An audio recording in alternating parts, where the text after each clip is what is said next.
상식으로 알아야 할 사회복지를 강의하는 광주대학교 사회복지학부의 이용교 교수입니다.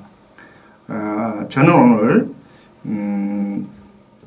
국민들이 꼭 알아야 할 사회복지, 상식으로 꼭 알아야 할 사회복지 세 가지를 여러분들에게 소개해 드리고자 합니다. 많은 사람들이 복지를 상식으로 알아야 함에도 불구하고 실제로는 잘 알지 못하는 것이 현실입니다. 그래서 저는 사회수당, 긴급복지, 국민기초생활보장제도와 같은 모든 국민이 꼭 상식으로 알아줬으면 하는 복지 세 가지를 소개하도록 합니다. 첫 번째 강좌에서는 사회수당에 대해서 말씀드리도록 하겠습니다. 사회수당 하면 조금 낯선 이름이지만 우리가 아동수당, 기초연금, 장애인연금과 같이 본인이 무슨 사회보험료를 내거나 하는 것이 없이 주로 조세로 이루어지는 사회복지입니다. 상대적으로 최근에 만들어져 있기 때문에 그런 제도가 어떻게 작동되는지 잘 모르는 사람도 있지만 또 모르는 과정에서도 많은 사람들이 타고 있기도 합니다.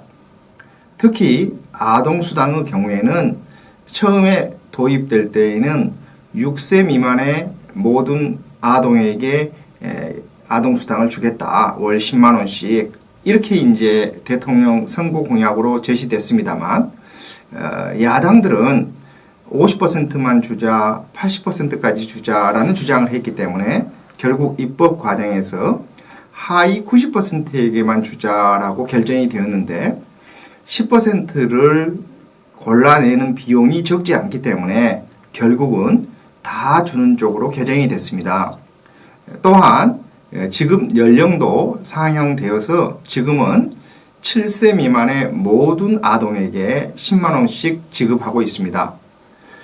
그러면 그냥 가만히 있으면 7세 미만의 자녀가 있는 가정에는 아동수당이 지급되느냐? 그렇지 않습니다. 아동수당도 반드시 보호자가 주로 부모가 되겠죠. 복지로라는 사이트에 들어가거나 핸드폰으로 복지로 웹을 내려받아서 신청하거나 읍면동 행정복지센터에 아동수당을 지급하여 주시기 바랍니다 라고 신청해야 준다는 것입니다. 저는 이번 강의에서 가장 강조하고 싶은 것이 모든 복지급여는 당사자나 그 가족이 신청해야 준다는 것입니다. 이걸 꼭 기억해 주시기 바랍니다. 또한 아동수당 말고도 아동에게 지급되는 대표적인 수당의 성격이 것은 가정양육수당이라는 게 있습니다. 가정양육수당은 쉽게 말해서 막 태어나서부터 이 초등학교 가기 전까지 그 아이를 어린이집이나 유치원에 보내지 않고 주로 부모가 키운다면 가정에서 양육하는 것을 지원해주는 수당입니다. 대체로 만 1세 미만의 아이들은 20만원, 그 다음에 2세 미만의 아동들은 15만원, 그 이상의 아이들은 10만원씩 지급해 주고 있습니다. 그렇다면 아이들이 어린이집이나 유치원에 가면 어떠느냐? 이때 지원받는 것이 바로 보육료와 유치원비, 유아학비를 지원해 주는 것입니다. 물론 보육료와 유아학비는 또 아이들의 연령에 따라서 조금씩 다를 수가 있습니다. 아무래도 영아반에 다니는 아이들은 보육료가 좀 비싸고 아이들의 연령이 높아질수록 교사의 수가 줄어들기 때문에 보육료가 낮아지죠. 그런데 아동수당이나 가정양육수당은 그 부모의 통장으로 돈이 지급되는 것에 비교해서 이 보육료나 유아학비에 대한 지원의 경우에는 아이 행복카드라고 해서 카드에 돈이 지급이 되고 그 카드로 유치원이나 어린이집에 가서 결제하는 이런 방식으로 지급되고 있습니다. 이게 이제 주로 아이들에게 지원되는 것이죠. 또한 노인들에게 지급되는 대표적인 것은 기초연금을 생각해 볼 수 있습니다. 기초연금의 경우에는 노인이 혼자 살 수도 있고 노인 부부만 살 수도 있고 또 노인이 자녀랑 함께 살 수도 있겠지 않겠습니까? 이때 기초연금에서 가장 중요한 것은 65세 이상 노인 중 소득 하위 70%에게 주도록 되어 있습니다. 이때 소득 하위 70%를 결정하는 가장 중요한 기준이 그 노인 이름으로 되어 있는 소득과 재산입니다. 쉽게 말해서 자녀가 큰 부자라도 빌딩을 가지고 있더라도 기초연금을 지급할 때에는 그 노인의 소득과 재산만 본다는 것을 꼭 기억해 주시기 바랍니다. 많은 사람들이 기초연금을 신청해도 좋은지 저한테 묻는 사람들이 있는데 저는 그냥 쉽게 말해서 공무원, 군인, 사립학교, 교직원 연금을 수급하는 사람 절대 받을 수가 없습니다. 또한 재산이 뭐 한 10억 이상 정도 있는 사람 신청해도 주지 않습니다. 그렇지 않고 재산이 뭐 기껏해야 아파트 하나 정도 있거나 뭐 이런 정도다 그러면 저는 무조건 신청하라고 알려주고 있습니다. 왜냐하면 자격이 된다고 해서 기초연금을 주는 것이 아니라 신청한 사람 중에서 자격이 되면 주도록 되어 있습니다.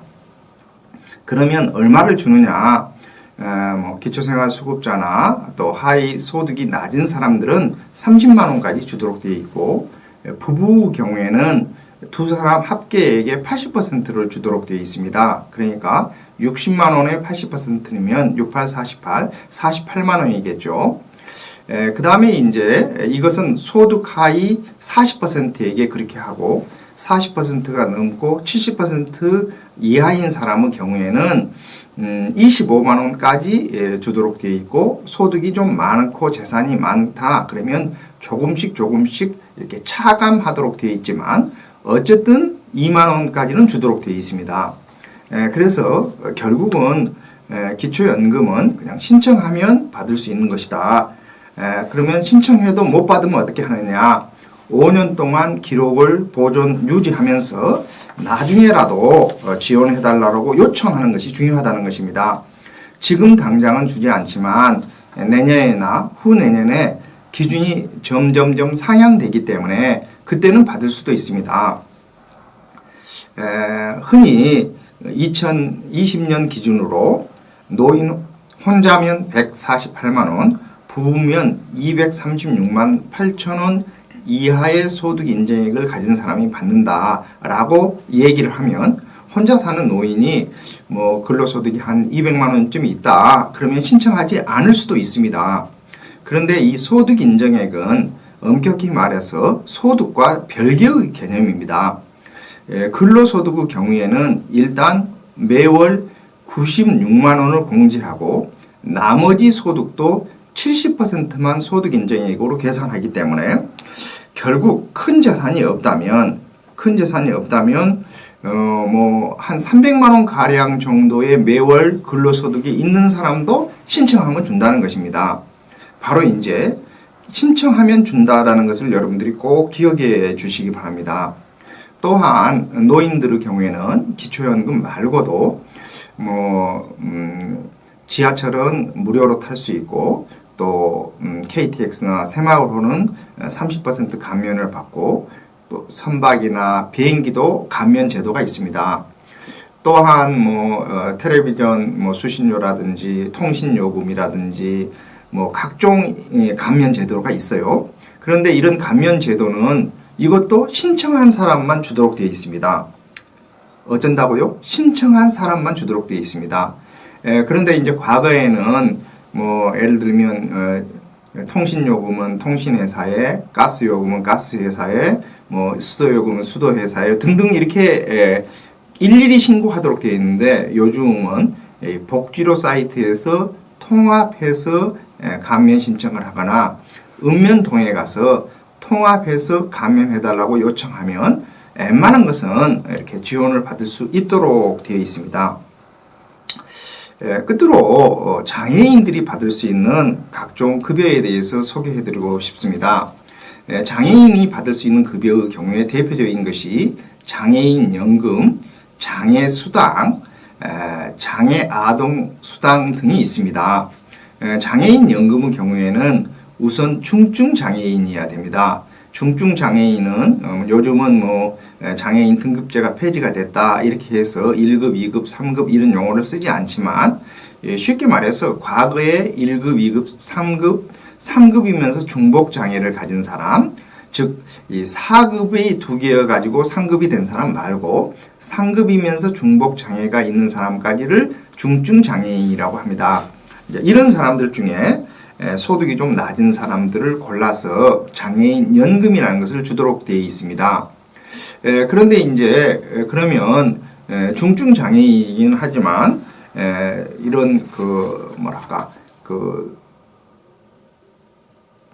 다른 이제 이 제도 장애인 연금을 받을 수 없는 사람은 어떻느냐? 장애 수당이라는 것을 받도록 되어 있습니다. 그런데 장애인 연금이나 장애 수당은 18세 이상에게만 주도록 되어 있는데 그럼 18세 미만은 어떻게 할 거냐?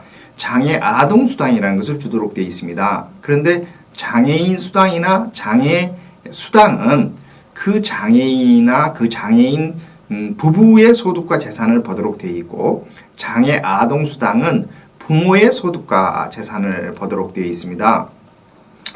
이런 것들은 이제 대체로 기준을 매년 국가가 이제 공표하기 때문에 얼마를 받느냐 하는 것은 일단 장애가 있느냐 그 수준이 얼마나 되느냐 또 18세 이상이냐 그 미만이냐 뭐 부모의 소득과 재산이 어떻게 되느냐 이런 것들을 일일이 따져가지고 좀 복잡하기는 하지만 일단 등록된 장애인은 신청하면 받을 확률이 매우 높습니다.